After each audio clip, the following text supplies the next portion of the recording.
নমস্কার বন্ধুরা, সবাই কেমন আছেন? আশা করি খুব ভালো আছেন। আপনাদের আশীর্বাদে আমিও খুব ভালো আছি। কাকলি ব্লগে আপনাদের স্বাগত জানিয়ে নতুন একটি ব্লগ শুরু করে দিলাম। আজকে রান্না করব ফুলকপি। ফুলকপি বন্ধুরা এইভাবেও কোনো দিন খেয়েছেন কিনা আমাকে কমেন্টে জানান। আমি কিভাবে রান্না করি পুরো ভিডিওটা দেখুন। দেখার পর আপনারা রান্না করে খাবেন যে ফুলকপিও এইভাবে রান্না করা যায়। অসাধারণ থেকে অসাধারণ খেতে লাগে, যাতে খাবেন তাতেই ভালো লাগবে। আর ফুলকপি সেদ্ধ করে নিয়েছি। প্রথম সেদ্ধ করে ফুলকপি সব লাল করে ভেজে নিচ্ছি। আর ওইখানে মশলাপাতি জোগাড় করে নিয়েছি টমেটো, আদা, কাঁচা লঙ্কা, ওটা তিনটেকে একসাথে পেস্ট একটা বানিয়ে নিলাম।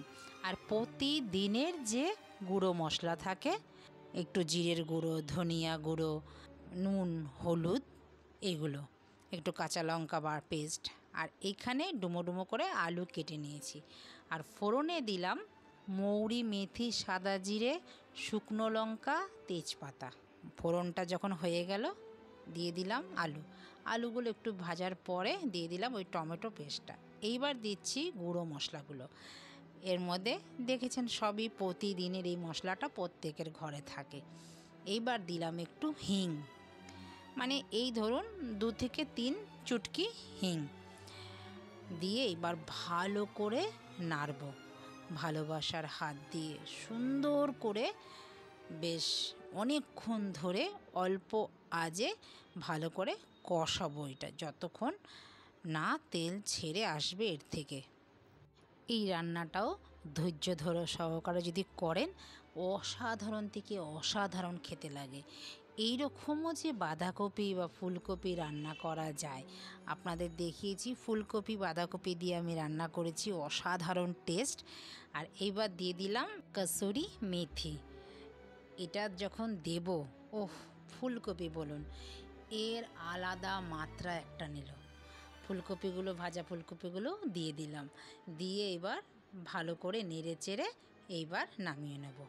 মানে অসাধারণ থেকে অসাধারণ, রান্নাঘরটা যে কী সুন্দর গন্ধ ছাড়ছে, মানে মিলেমিশে একাকার। বন্ধুরা এই রেসিপিটা যদি না বানিয়ে খান, আমি তো বলবো কিছু একটা মিস করলেন। শীতের ফুলকপি চলে যাওয়ার আগে এই রকম একটা তরকারি বানিয়ে খান। ভাত দিয়ে খাবেন, লুচি দিয়ে খাবেন, পরোটা দিয়ে খাবেন, যাতে খাবেন অসাধারণ থেকে অসাধারণ লাগবে। আমি তো আজকে পরোটা দিয়ে খাবো, আজকে টিফিনে এটাই আমাদের চলবে। তো চলুন, রান্না কিন্তু আমার হয়ে গেল। এইবার পরোটা বানিয়ে নিই। পরোটা সবাই করতে জানেন। আমার মেয়ে এখন খুব পরোটা খাওয়া শিখেছে। মাঝখানে তো দেখেছিলেন যে বেশ গোল করে আমি লাচ্ছা পরোটার মতন বানিয়ে দিতাম। তো অনেক দিন পরে আমি একদিন এই রকম পরোটা বানিয়েছিলাম, আপনারা দেখেছিলেন নিশ্চয়ই।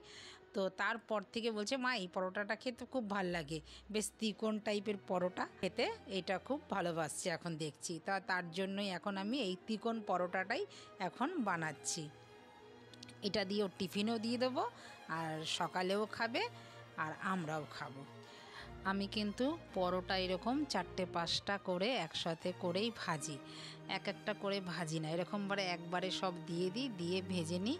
খুব তাতে সুবিধাও হয় আর খুব তাড়াতাড়িও হয়, একসাথেই হয়ে যায়। চলুন, পরোটাও হয়ে গেছে। খাওয়া দাওয়া করে এইবার রান্না করব আজকে তেলাপিয়া মাছ। বহুদিন পর আজকে আমাদের বাড়িতে তেলাপিয়া মাছ এনেছে। তো ছোট ছোটোই তেলাপিয়া মাছগুলো, একদম জ্যান্ত তেলাপিয়া মাছ সাধারণত জ্যান্তই থাকে, জ্যান্ত মাছই আনা হয়। তো কেটে কুটে বাজার থেকেই নিয়ে এসছে পরিষ্কার করে। আমি শুধু একটু গরম জল দিয়ে ভালো করে ধুয়ে নিলাম, নুন হলুদ মেখে রেখে দিয়েছি কিছুক্ষণ। ঘরের বাকি কাজগুলো ততক্ষণে করে নিয়েছি। এবার রান্না করব তেলাপিয়া মাছ। এবার তেলাপিয়া মাছ কিভাবে রান্না করব জানেন বন্ধুরা? আজকে সর্ষে দিয়ে তেলাপিয়া মাছ রান্না করব। অনেক দিন পর আজকে সর্ষে দিয়ে তেলাপিয়া মাছ রান্না করব। আর এমনিও সবসময় ঝোলই খাই, আজকে আমার ইচ্ছা করলো একটু সর্ষে দিয়ে রান্না করার। তো দাদাকে জিজ্ঞাসা করলাম, সর্ষে দিয়ে রান্না করব, খাবে তো? বলছে হ্যাঁ খাবো।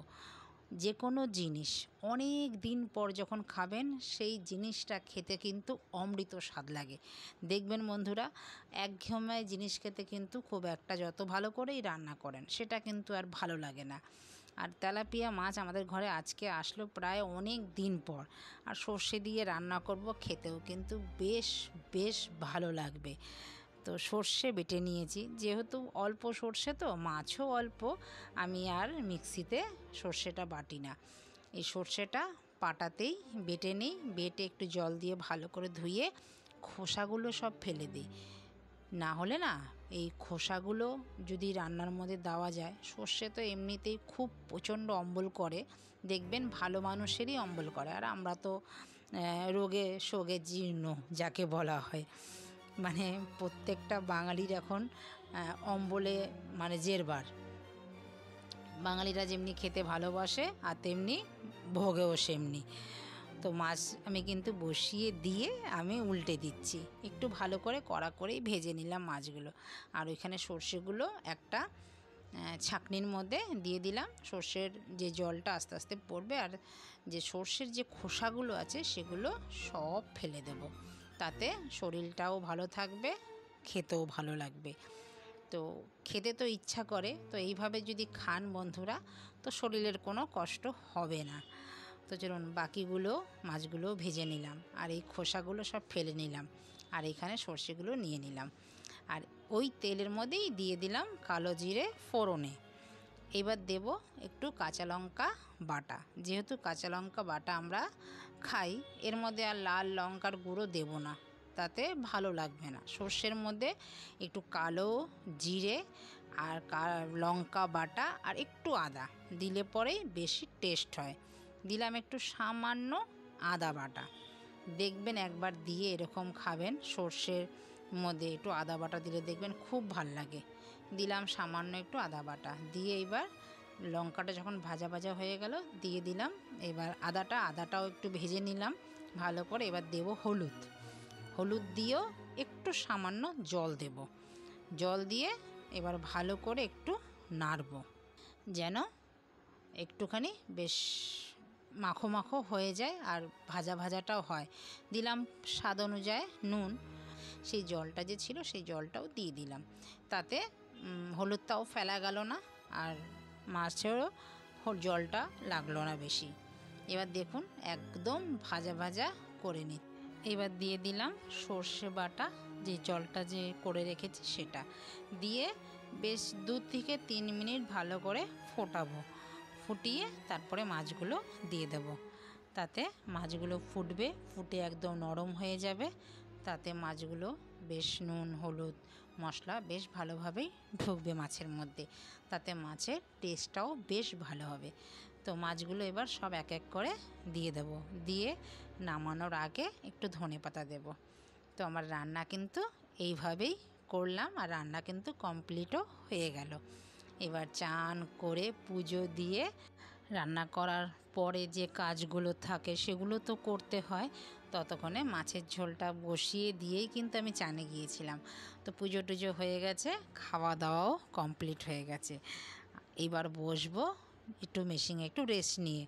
মেয়ের একটা জামা এসছে অনলাইন থেকে, তাতে একটুখানি মুড়তে হবে, এই হাতাটা একটু মুড়ে দিলেই মেয়ের ফিটিংস হয়ে যাবে, তো সেটাই এখন বসেছি ফিটিংস করতে।